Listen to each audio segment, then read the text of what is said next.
वह सिर्फ gas station के बाथरूम का इस्तेमाल करने गई थी, लेकिन आखिरकार वह रहस्यमय तरीके से गायब हो गई क्योंकि उसका पति बाहर पूरे 10 मिनट तक इंतजार करता रहा और उसने अपनी पत्नी को गैस स्टेशन से बाहर आते हुए कभी नहीं देखा। शुरुआत में पति ने सोचा कि उसकी पत्नी किसी गड्ढे में गिर गई होगी, इसलिए वह उसे ढूंढने के लिए गैस स्टेशन के अंदर गया। लेकिन जब वह बेचैनी से महिलाओं के बाथरूम का दरवाजा खोलता है तो पाता है कि वहाँ पूरी तरह से सन्नाटा है।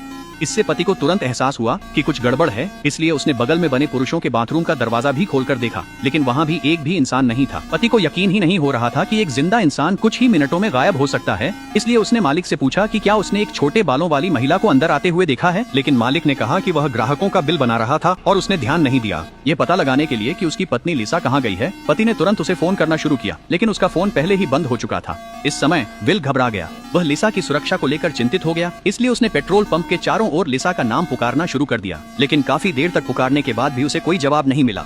बेबस होकर उसने राहगीरों से पूछा कि क्या उन्होंने छोटे बालों वाली महिला को देखा, पर उसे सिर्फ इनकार मिला। पत्नी को खोजने के लिए विल ने जल्दी से पंप के चक्कर लगाए। 3 चक्करों के बाद भी वह पत्नी को नहीं ढूंढ पाया। उसे लापता हुए आधा घंटा बीत चुका था। हताश विल के पास पुलिस को फोन करने के सिवा कोई चारा न था, पर फोन उठाने वाले अधिकारी ने उसे घबराने से मना किया। उन्होंने कहा कि वे तुरंत किसी को भेजेंगे ताकि स्थिति की जांच की जा सके, लेकिन विल भला शांत कैसे रह सकता था। बिना कुछ कहे वह पेट्रोल पंप से निकल गया और अपनी पत्नी को ढूंढने के लिए अपनी सास के घर चला गया। असल में विल को शक था कि लिसा चुपचाप अपने मायके लौट गई है, लेकिन उसकी सास ने कहा कि लिसा कभी वापस नहीं आई। जब ससुर को पता चला कि उनकी बेटी लापता है तो उन्होंने तुरंत विल को दोषी ठहराना शुरू कर दिया और पूछा कि क्या उसने उसे नाराज किया था। ये सुनकर विल का दिमाग पूरी तरह सुन्न हो गया। वह बुजुर्ग दंपति से बहस नहीं करना चाहता था, इसलिए उसने कहा कि अगर लिसा वापस आए तो वे उसे तुरंत सूचित करें। फिर वह जितनी जल्दी हो सके वापस पेट्रोल पंप की ओर भागा। जल्द ही एक पुलिस अधिकारी स्थिति की जांच के लिए पहुंच गया। अधिकारी गैस स्टेशन की निगरानी फुटेज देखना चाहता था, लेकिन मालिक ने कहा कि कैमरे 2 हफ्ते से खराब हैं और वे केवल निर्माता के आने और उन्हें बदलने का इंतजार कर सकते हैं। देखकर कि कोई उपयोगी जानकारी नहीं मिल सकती, अधिकारी के पास लिसा का कंप्यूटर ले जाने के अलावा कोई विकल्प नहीं था ताकि बाद में कुछ सुराग ढूंढ सके, और विल को अकेला ही गैस स्टेशन पर खबर का इंतजार करने के लिए छोड़ दिया। हालांकि जब लाचार विल पेट्रोल पंप के आसपास देख रहा था तो उसने अचानक देखा कि उसके सिर के ऊपर लगा कैमरा चमक रहा है, जिसका मतलब था कि कैमरा इस समय काम कर रहा है। यह महसूस करते हुए कि पेट्रोल पंप के मालिक ने उससे झूठ बोला था, गुस्से से भरे विल ने तुरंत मालिक से इस झूठ के बारे में सवाल किया, लेकिन मालिक ने तरह तरह के बहाने बनाकर बात को टालने की कोशिश की। उसने यहाँ तक कह दिया कि विल उसके कारोबार में दखल न दे। इस समय विल पूरी तरह से गुस्से में था।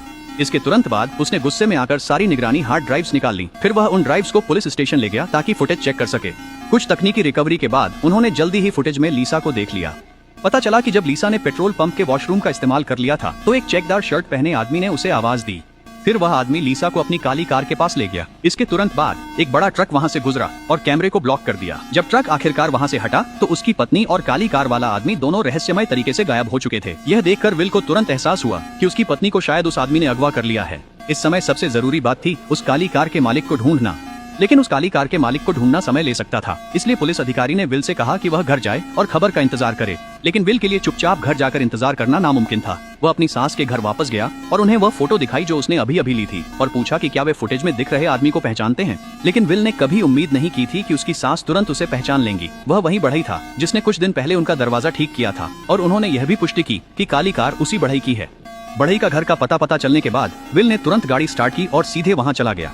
आधे घंटे बाद वह बढ़ई के घर पहुंचा। जंगल को खतरनाक समझकर विल ने सुरक्षा के लिए डिक्की से लोहे की छड़ निकाल ली। फिर वह चुपचाप घर के पास गया। उसने देखा कि बढ़ई घबराकर सामान समेटते हुए भागने की तैयारी में था।